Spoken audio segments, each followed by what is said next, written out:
You ask Tiger to solve. This deals with linear equations with one unknown. The final result is x equals 52/23. Let's solve it step by step.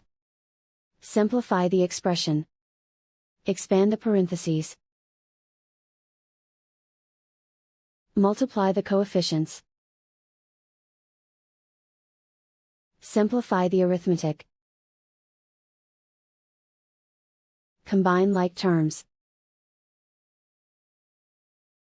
Group all constants on the right side of the equation.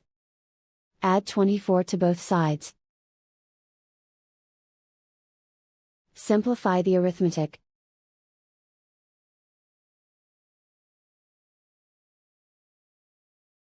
Isolate the x. Divide both sides by 23. Simplify the fraction.